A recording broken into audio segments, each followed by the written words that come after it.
Hello student, स्वागत है आपका अपने YouTube channel RS coaching classes पर। आज हम आपको चैप्टर नंबर 4 सारणिक डिटर्मिनेंट्स पढ़ाएंगे। तो देखिए, व्यंजक a1 b2 minus a2 b1 को प्रतीक इससे निरूपित किया जाता है, जिसे हम क्या कहते हैं, सारणिक। तो ये किसके बराबर होता है, a1 b2 minus a2 b1, यानी कि इसकी मल्टीप्लाई माइनस इसकी not a1 a2 b1 b2 उक्त सारणी के अवयव तथा तत्व कहलाते हैं। सेकंड, a1 b2 तथा a2 b1 उक्त सारणी के पद यानी कि टर्म कहलाते हैं। व्यंजक a1 b2 minus a2 b2 b1 को उक्त सारणी का प्रसार अथवा विस्तार अथवा मान कहते हैं। उक्त सारणी में उस रेखा को जिसके अनुदिश अवयव a1 व b2 स्थित होते हैं मुख्य विकर्ण कहते हैं, और a1 b2 को मुख्य विकर्ण के अवयव कहते हैं।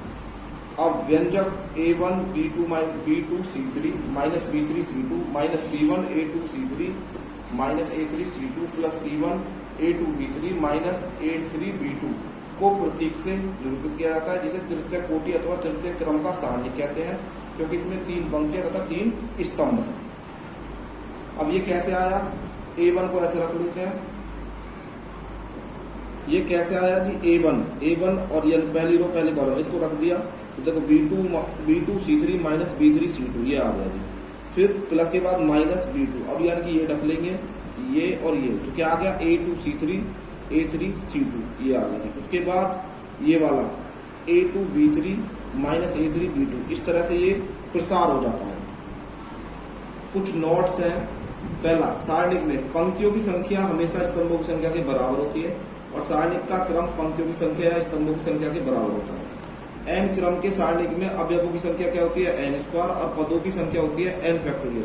सारणिक को प्राय प्रतीक डेल्टा या अक्षर d से प्रदर्शित किया जाता है। अब चिन्ह पैटर्न क्या होता है, द्वितीय क्रम के सारणिक का ये होता है प्लस माइनस माइनस प्लस, और तृतीय क्रम के सारणिक का होता है plus minus plus minus plus minus plus minus plus.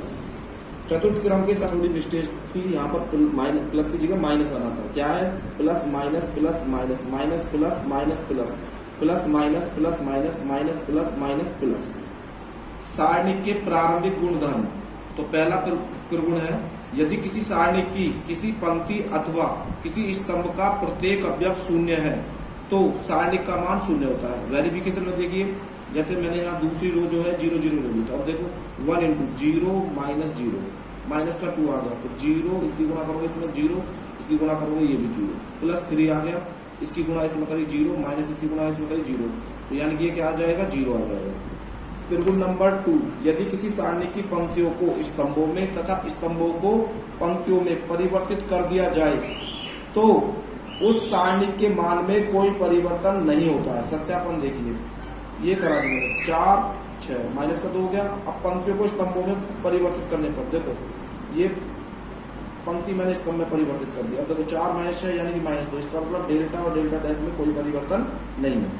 अब प्रगुण नंबर 3 है, यदि किसी सारणी की किन्हीं 2 पंक्तियों अथवा किन्हीं 2 स्तंभों को परस्पर बदल दिया जाए तो उस सारणी के मान का चिन्ह बदल जाता है। तो वेरिफिकेशन में देखते हैं, डेल्टा बराबर मैंने ये ले लिया 1 2 3 0 2 3 3 2 1, तो 1 2 माइनस 6 माइनस का 2 लिया तो ये आ जाएगा 0 माइनस के 9, फिर प्लस का 3 लिया तो ये आ जाएगा 0 माइनस का 6।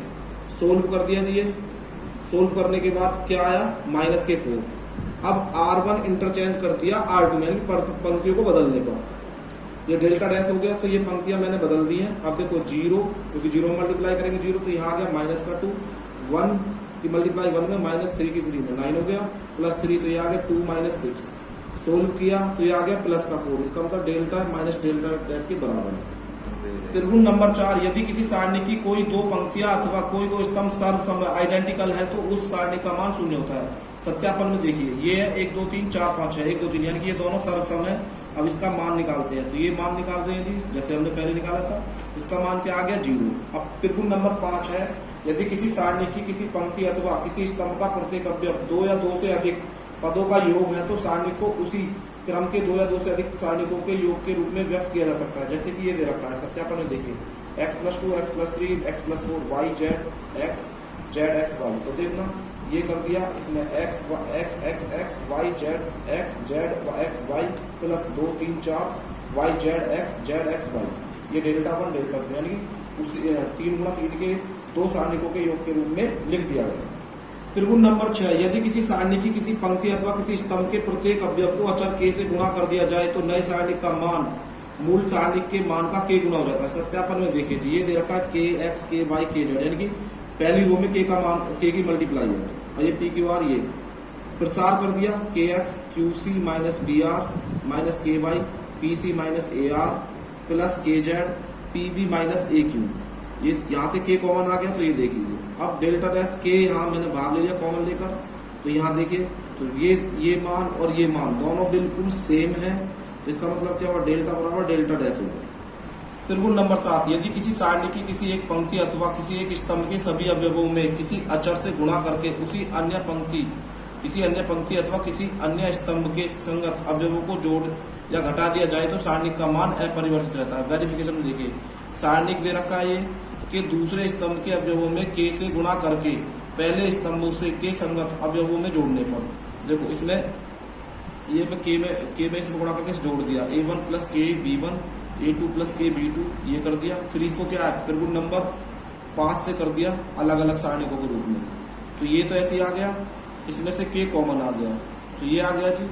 अब a1 a2 ये तो आ गया k इंटू 0, क्यों हो गया, क्योंकि ये दोनों सेम है, आइडेंटिकल है, तो इसका मान 0 आ गया। तो इसका मान क्या आ जाएगा, a1 a2 a3 b1 b2 b3 c1 c2 c3, यानी कि a1 a2 a3 b1 b2 b3। Number 8, यदि किसी सारणिक में चर x निहित है तथा सारणिक के अवयव चर x में बहुपद है और x बराबर a रखने पर सारणिक का मान 0 हो जाता है तो x माइनस a उस सारणिक का एक गुणनखंड होता है। एग्जाम्पल देखो, ये दे रखा है 1 1 1 a b c a square b square c square. यदि सारणिक में a बराबर b रखा जाए तो r1 और r2 बराबर अर्थात सरसम हो जाती है, जिससे सारणिक का मान क्या हो जाता है, 0 हो जाता है। अतः a माइनस b सारणिक का क्या हो जाएगा, गुणनखंड है। वीडियो आपको अच्छी लगी हो तो लाइक करें, शेयर करें। धन्यवाद।